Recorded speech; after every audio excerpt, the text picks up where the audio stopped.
بسم اللہ الرحمن الرحیم الحمد للہ رب العالمین وصلی اللہ علی محمد وآلہ الطاہرین ولعنۃ اللہ علی اعدائہم اجمعین الی قیام یوم الدین۔ موضوع گفتگو طلاق، اور اس سے پہلے کہ طلاق کے کچھ فقہی احکام بیان کیے جائیں، طلاق کی اقسام بیان کی جائے، تو پہلے اس وقت ہماری گفتگو ہے صرف طلاق کے موضوع میں کہ طلاق کے معنی کیا ہیں، مفہوم کیا ہیں اور طلاق کی کیا حیثیت ہے۔ تو پہلے مرحلے میں توجہ رہے کہ طلاق کے معنی ہیں آزاد کرنا یا چھوڑنا، لیکن فقہی اعتبار سے طلاق کے معنی ہیں ایک شوہر اپنی بیوی کو اس طرح سے چھوڑ دے کہ بعد میں، البتہ وہ چھوڑنا بھی شرائط کے ساتھ، کہ بعد میں وہ کسی اور کے نکاح میں جا سکے۔ جس طرح سے اللہ سبحانہ و تعالی نے ایک گھر کو آباد کرنے کے لیے، ایک نئے خاندان کو وجود میں لانے کے لیے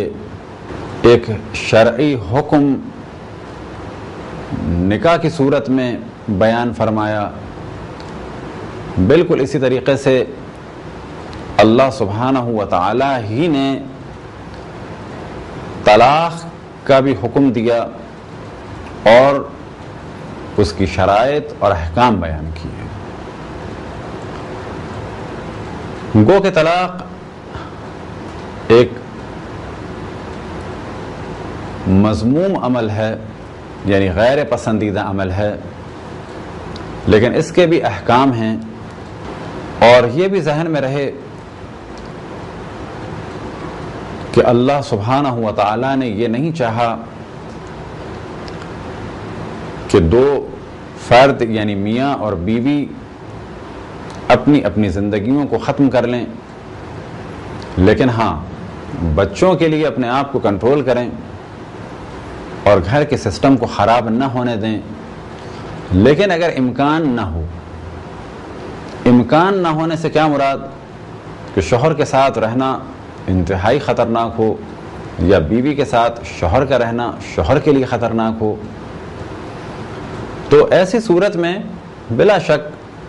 طلاق دی جا سکتی ہے، یا طلاق کی ایک خاتون ڈیمانڈ کر سکتی ہے۔ بعض ادیان کیونکہ وہ فقط چند عبادات کی حد تک ہیں، تو وہاں پر نکاح کا قانون تو ہے لیکن طلاق کا قانون نہیں ہے۔ لیکن اسلام در حقیقت ایک مکمل دین ہے، اور انسان کی ضروریات کو مد نظر رکھتے ہوئے اللہ سبحانہ و تعالی نے اس قانون کو بھیجا۔ تو اس میں طلاق کا بھی ایک سلسلہ ہے، صرف یہ نہیں ہے کہ دو میاں بیوی رشتہ ازدواج میں منسلک ہو گئے، اب اس کے بعد لڑتے رہیں، روتے رہیں یہاں تک کہ زندگیاں برباد ہو جائیں۔ تو اسلام نے یہ پسند نہیں کیا، بلکہ حق دیا کہ جدا ہو سکتے ہیں۔ اب اگر یہ طلاق اس صورت میں ہو کہ گھر برباد ہوتا ہو، بچے برباد ہوتے ہوں، اگر یہ طلاق اس صورت میں ہو کہ ایک لڑکی سے شادی کی جائے، پھر اس کے بعد اس سے چند فائدے اٹھانے کے بعد اسے طلاق دے دی جائے، تو یہ وہ طلاق ہے کہ جس کے لیے کہا جاتا ہے کہ مذموم طلاق ہے، اور حرام ہے یہ عمل، ظلم ہے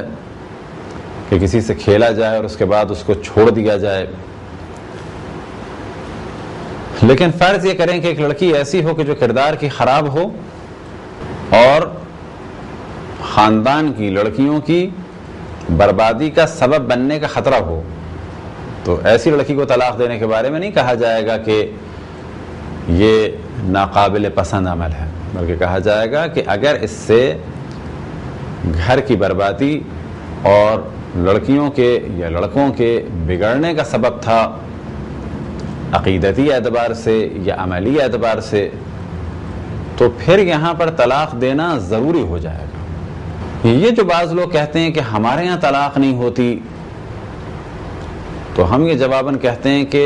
یہ کیا آپ کہنا چاہتے ہیں کہ ہمارے یہاں طلاق نہیں ہوتی؟ اگر آپ مسلمان ہیں تو مسلمانوں میں طلاق تو ہوتی ہے. زیادہ سے زیادہ یہ کہا جائے کہ ہمارے یہاں کبھی کسی مرد نے ظلم کرتے ہوئے کسی عورت کو طلاق نہیں دی، یا یہ کہا جائے کہ ہمارے یہاں ماحول ایسا ہے کبھی کسی عورت نے طلاق نہیں لی. لیکن کبھی اگر ایسا مسئلہ ہو جائے کہ طلاق دینا ضروری ہو جائے، طلاق دے دی جائے، یا کبھی ایسا ہو جائے کہ طلاق لینا ضروری ہو جائے تو خاتون طلاق طلب کرے. لیکن پھر اس جانب توجہ دلائیں کہ طلاق ایک پسندیدہ عمل نہیں ہے، خصوصاً اگر بچے ہو چکے ہوں تو خاندان کے سسٹم کو باقی رکھا جائے، البتہ ان پرابلم کو سالو کیا جائے. لیکن فرض کریں کہ ایک شوہر ایسا ہے کہ جو شرابی یا فاسق فاجر لڑکیوں کو برباد کرنا چاہتا ہے. اب یہاں پر اگر بیوی سمجھانے کے بعد یہ دیکھے کہ شوہر کی سمجھ میں نہیں آیا اور شوہر اس کی بیٹیوں کو گناہ کے کام میں لے جائے گا، تو یہاں پر طلاق لینا کوئی برا عمل نہیں ہے. اسی طریقے سے اگر ایک مرد یہ دیکھے کہ اس کی بیوی ایک بدکردار عورت ہے، فرض کریں خاتون سے شادی کی، بظاہر اس نے ماڈلنگ کا کام یا ٹی وی یا فلم کا کام چھوڑ دیا، اب وہ یہ دیکھتا ہے کہ یہ میری لڑکیوں کو بگاڑ رہی ہے، رقص یا موسیقی یا ماڈلنگ کی جانب یا ناچ گانے کی جانب لے جا رہی ہے. تو اب اگر یہ آدمی اس کو سمجھاتا ہے اور اس عورت کو سمجھ میں نہیں آتا اور پھر اس خاتون کو وہ طلاق دیتا ہے، تو یہاں پر نہیں کہا جائے گا کہ عرش الہی ہل گیا اور ظلم ہو گیا، بلکہ کہا جائے گا کہ یہ عورت اس کی بیٹیوں کے لیے خطرناک تھی. اب اگر اس کی سمجھ میں نہیں آیا، ایسے طلاق دے دی تو یہ اچھا کام کیا. لیکن کیونکہ طلاق عموماً فیملیز میں جب ہوتی ہے تو فیملی کا سسٹم ڈسٹرب ہو جاتا ہے، اس وجہ سے کہا جاتا ہے کہ طلاق اچھا عمل نہیں ہے. لیکن یہ ذہن میں رہے کہ طلاق کا قانون بھی اللہ سبحانہ و تعالی ہی نے بنایا ہے. مذہب اہل بیت علیہم الصلوۃ والسلام میں نکاح آسان ہے اور طلاق کو مشکل قرار دیا ہے، جبکہ بعض دیگر مذاہب اسلامی میں نکاح کو مشکل قرار دیا گیا ہے، نکاح کو مشکل بنا دیا گیا ہے، طلاق کو آسان بنا دیا گیا ہے. لہذا صحیح اسلام میں کہ جو قرآن اور اہل بیت علیہم الصلوۃ والسلام سے ملا، وہاں پر طلاق مشکل ہے، غصے میں واقع نہیں ہوتی، شرائط کے ساتھ طلاق ہوتی ہے. شیعہ اور سنی کے درمیان ایک اہم ترین مسئلہ ہے طلاق کے موضوع میں. البتہ اہل حدیث اس موضوع میں شیعوں کے ساتھ ہیں اور کہتے ہیں کہ شیعوں کا نظریہ صحیح ہے. اسی طرح سے بہت سارے اور علماء اہل سنت ہیں کہ جو اس وقت بالآخر یہاں تک پہنچ گئے ہیں کہ شیعوں کی رائے طلاق کے مسئلے میں صحیح ہے. یہ اختلاف کیا ہے تو اس کو تاریخی حساب سے بیان کیا جائے اور سورہ بقرہ کے پر توجہ دی جائے. طلاق کے موضوع میں عالم اسلام میں ایک بہت ہی ہاٹ ایشو ہے اور وہ ہے ایک وقت میں 3 طلاقیں. شیعہ ایک وقت میں 3 طلاقوں کے قائل نہیں ہیں، اسی طریقے سے اہل حدیث بھی ایک وقت میں 3 طلاقوں کے قائل نہیں ہیں. اور ایک بہت بڑی تعداد علماء اہل سنت کی اور پڑھے لکھے افراد کی اس نتیجے پہ پہنچی ہے کہ ایک وقت میں 3 طلاقیں مناسب کام نہیں ہے. اور اس موضوع میں اچھے خاصے جدید اور روشن فکر علماء اہل سنت اور خصوصاً اہل حدیث علماء طلاق کے موضوع میں شیعوں کے طرفدار ہیں. اب یہ موضوع کیا ہے تو اس جانب توجہ دلائیں کہ سورہ بقرہ آیت نمبر 228 سے لے کر 232 تک کا مطالعہ کریں تو بہت ساری چیزیں واضح ہو جائیں گی. اب خلاصہ ہم یہ بیان کریں کہ اسلام میں طلاق کا سلسلہ اس طرح سے تھا اور ہے کہ جس کی جانب قرآن مجید نے توجہ دلائی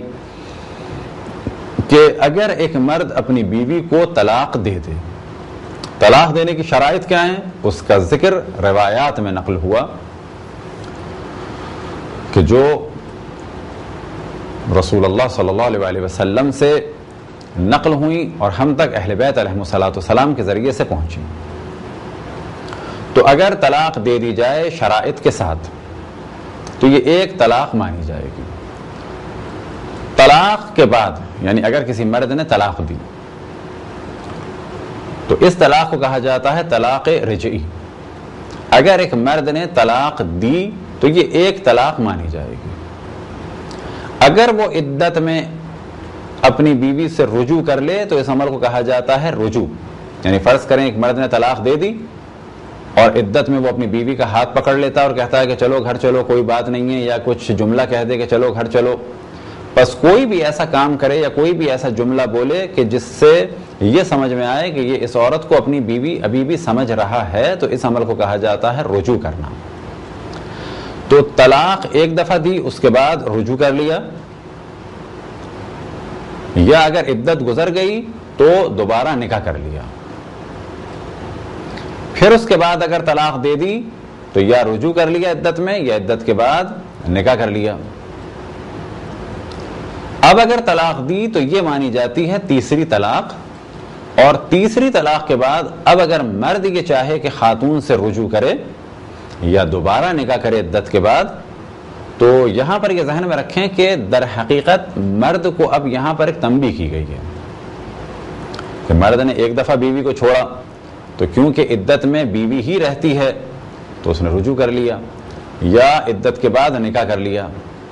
پھر اس نے طلاق دے دی، پھر عدت میں یا رجوع کر لیا یا عدت کے بعد نکاح کر لیا۔ اب جب وہ تیسری دفعہ طلاق دے گا تو یہ خاتون آزاد ہیں، اور مرد اس سے دوبارہ، یعنی اسی کا شوہر اس سے دوبارہ نکاح نہیں کر سکتا جب تک کہ کوئی اور مرد اس سے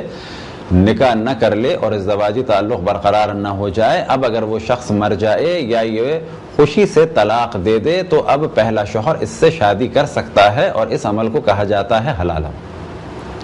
تو اسلام میں در حقیقت ایک طلاق ہوگی، پھر اس کے بعد زندگی گزرے گی نکاح کے ذریعے یا رجوع کے ذریعے، پھر دوسری طلاق ہوگی، پھر زندگی گزرے گی نکاح کے ذریعے یا رجوع کے ذریعے، اب جو تیسری طلاق ہوگی تو پھر حلالے کی نوبت آئے گی۔ صحیح بخاری میں باب طلاق پر دقت کریں اور تفصیل آپ دیکھیں صحیح مسلم میں، کیونکہ صحیح بخاری میں اس چیز کو بہت کلیئر بیان نہیں کیا، لیکن صحیح مسلم نے اس موضوع کو باب طلاق میں 3 طلاقوں کے موضوع میں بالکل واضح بیان کیا کہ رسول اللہ صلی اللہ علیہ وآلہ وسلم کے دور میں، اور پھر ان کے بعد حضرت ابو بکر کے دور میں، اور پھر ان کے بعد حضرت عمر کے دور میں 2 سال تک ایک روایت میں نقل ہوا، اور ایک جگہ نقل ہوا کہ 3 سال تک ایک وقت میں ایک طلاق ہوتی تھی، لیکن حضرت عمر نے اپنے دور میں ایک نیا قانون بنایا، اور وہ قانون یہ کہ آج سے ایک ہی وقت میں 3 طلاقیں جاری ہو جائیں گی، جبکہ رسول اللہ صلی اللہ علیہ وسلم کے دور میں اگر کوئی مرد کہہ دے کہ میں نے اپنی بیوی کو 3 طلاقیں دیں، یا حتیٰ کہہ دے کہ 100 طلاقیں دیں، تو وہ طلاق ایک ہی ہوتی تھی۔ حضرت ابوبکر کے دور میں بھی اگر کوئی مرد 3 طلاقیں دے اپنی بیوی کو تو وہ ایک طلاق مانی جاتی تھی، یعنی وہ رجوع کر سکتا تھا، نکاح کر سکتا تھا عدت کے بعد۔ حضرت عمر کے دور میں بھی یہی تھا کہ اگر کسی آدمی نے اپنی بیوی کو طلاق دی تو وہ عدت میں رجوع کر سکتا اور عدت کے بعد نکاح کر سکتا تھا، لیکن حضرت عمر نے 2 سال کے بعد، ایک روایت ہے صحیح مسلم کی اور ایک روایت کے مطابق 3 سال کے بعد یہ نیا قانون بنایا کہ جو قرآن سے ٹکرا رہا ہے کہ ایک ہی وقت میں 3 طلاقیں۔ تو آج اہل سنت میں حضرت عمر کا یہ قانون چل رہا ہے، لیکن اہل حدیث حضرات نے حتیٰ ٹی وی پہ جیو کے پروگرام الف میں بہت واضح کہہ دیا کہ یہ حضرت عمر کا غلط فیصلہ تھا اور ہم اسے نہیں مانتے۔ اسی طریقے سے ڈاکٹر غامدی، گو کہ وہ ان افراد میں سے ہیں کہ جن کے بارے میں کہا جا سکتا ہے کہ بہت زیادہ بغض ہے انہیں اہل بیت سے، اور اہل بیت سے بہت دور بھاگتے ہیں وہ، جبکہ اللہ سبحانہ و تعالیٰ کا حکم ہے کہ اہل بیت کے پاس آیا جائے، لیکن وہ اہل بیت سے دور بھاگتے ہیں۔ لیکن طلاق کے موضوع میں انہوں نے شیعوں کی روش کو قبول کیا۔ اسی طریقے سے مفتی اعظم جامع الازہر نے، شیخ شلتوت نے بھی بہت واضح کہا کہ میں بعض فتوے شیعہ فقہ کے مطابق دیتا ہوں، اور خصوصاً طلاق کے موضوع میں۔ تو پھر ہم توجہ دیں کہ حضرت عمر نے جب سے ایک ہی وقت میں 3 طلاقوں کا سلسلہ شروع کیا تو اس وقت سے اہل سنت میں ایک بہت بڑا پرابلم آ گیا کہ مرد نے غصے میں بھی کہہ دیا طلاق دی تو یہ بیوی اس پر حرام ہو گئی، اب یہ دوبارہ نکاح بھی نہیں کر سکتا، جبکہ قرآن کے اعتبار سے دوبارہ نکاح کر سکتا ہے عدت کے بعد، اور عدت میں رجوع کر سکتا ہے۔ اور شیعہ سنی میں تقریباً 14 صدیاں اس اختلاف میں گزر گئیں۔ ہم یہ کہتے ہیں کہ ایک مرد اگر طلاق دیتا ہے اپنی بیوی کو تو وہ دوبارہ نکاح کر سکتا ہے، اور اگر طلاق رجعی ہے تو عدت میں رجوع کر سکتا ہے. پھر دوبارہ اگر زندگی گزرنے کے بعد طلاق دی تو یہ دوسری طلاق ہوگی, اور پھر اگر دوبارہ زندگی گزاری, رجوع کر لیا یا نکاح کر لیا, اب جو طلاق دے گا وہ تیسری طلاق ہوگی. لیکن اگر کوئی مرد کہتا چلا جائے کہ میں نے تمہیں طلاق دی طلاق دی طلاق دی, 1000 دفعہ بھی کہے تو ایک ہی طلاق ہوگی. اس بارے میں ہم مثال یہ دیتے ہیں کہ اگر کسی شہر کی میونسپلٹی یہ قانون بنائے کہ اگر کسی نے 1 دفعہ گھر توڑا تو کوئی جرمانہ نہیں ہے, 2 دفعہ گھر توڑا تو کوئی جرمانہ نہیں ہے, تیسری دفعہ گھر توڑا تو پھر بنانے سے پہلے اتنا جرمانہ ہوگا. اب یہ قانون اپنی جگہ باقی رہے, ایک ایڈمنسٹریٹر آئے اور وہ یہ کہے کہ آج سے میں پہلی دفعہ گھر توڑنے کو 3 دفعہ گھر توڑنا کاؤنٹ کروں گا, پہلی دفعہ گھر توڑنے کو 3 دفعہ توڑنا کاؤنٹ کروں گا, اور پہلی دفعہ توڑنے کے بعد ہی جرمانہ لے لوں گا, کیونکہ قانون میں لکھا ہوا ہے. تو یہاں پہ کہا جائے گا کہ ایک گھر ایک ہی دفعہ ٹوٹ سکتا ہے, کسی کے کہنے سے 3 دفعہ نہیں ٹوٹے گا. تیسری دفعہ جب ٹوٹے گا جب 2 دفعہ بنے گا. بس حضرت عمر نے اپنے دور میں ایک ہی وقت میں ایک ہی طلاق کو 3 طلاق قرار دیا اور کہا کہ اگر کوئی 3 طلاق دے دے, جبکہ 3 طلاق نہیں ہو سکتی.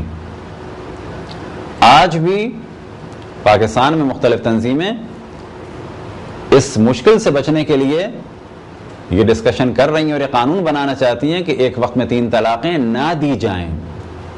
تو یہاں پر قانون بنانے کی ضرورت نہیں ہے, اعلان یہ کریں کہ ہم آج سے تعلیمات قرآن پر عمل کریں گے, نہ کہ نظریات حضرت عمر پر.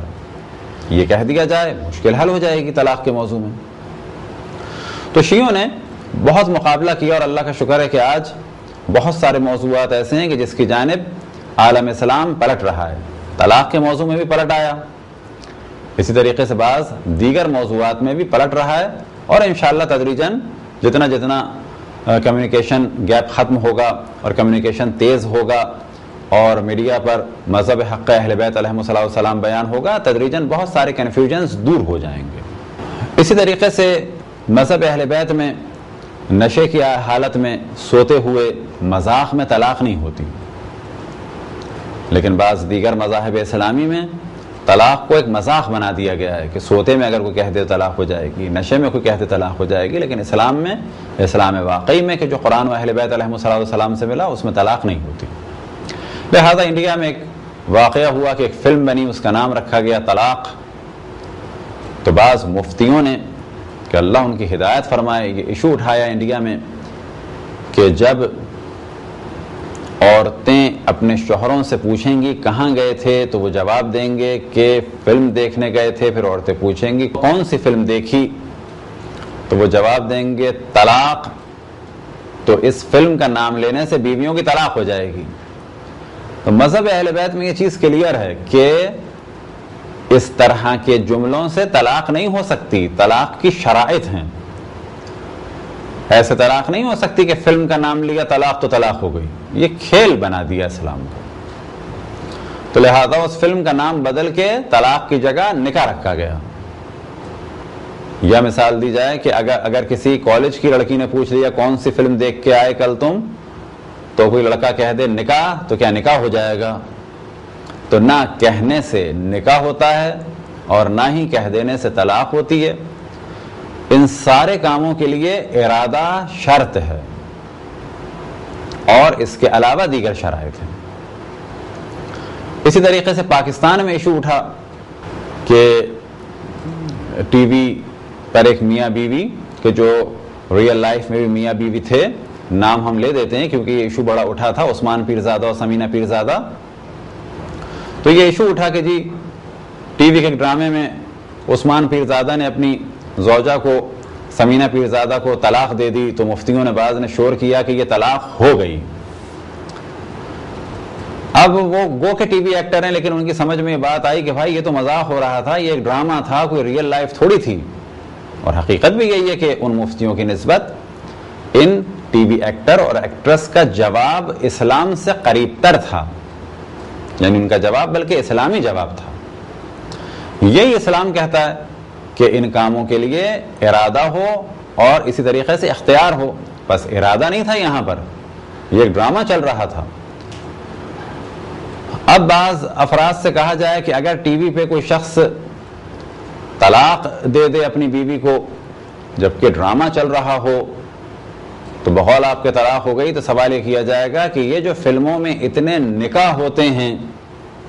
ہیرو ہیروئن کے، تو کیا یہ نکاح بھی ہو جاتے ہیں؟ حقیقت یہ ہے کہ نہ ہی ٹی وی اور فلم میں نکاح کی منظر کشی سے نکاح ہوتا ہے، اور نہ ہی طلاق کی ایکٹنگ سے یا طلاق کی ریکارڈنگ سے یا منظر کشی سے طلاق ہوتی ہے۔ سوال کیا جائے کیا جو بعض فلموں میں ایک شخص یہ کہہ دیتا ہے کہ آج سے میں نے تمہیں اپنی جائیداد دی، تو کیا فلم میں اس قسم کا جملہ کہنے سے، اس قسم کا جملہ پکچرائز کرنے سے کیا اس آدمی کی جائیداد اس کو چلی جائے گی جس کے بارے میں فلم میں کہا ہے؟ کہا جائے گا نہیں، یہ ایکٹنگ ہے۔ اب یہ آدمی کورٹ میں جائے اور کہے کہ تم نے فلانے دن یہ جملہ کہا تھا اور یہ اس کی دلیل ہے کہ فلم میں تم نے کہا تھا کہ میں نے تمہیں اپنی تمام جائیداد دی۔ اس آدمی کے مرنے کے بعد یہ آدمی اس بچوں کو کورٹ لے جائے کہ تمہارے باپ نے فلم میں یہ کہا تھا، یہ ریکارڈنگ موجود ہے، تو کہا جائے گا فلم میں یہ ایکٹنگ کرتے ہوئے کہا تھا، یہ چیز پکچرائز کرائی تھی، یہاں پر ارادہ نہیں تھا۔ تو طلاق کے موضوع کو عجیب و غریب سا بنا دیا گیا کہ جس پہ حتیٰ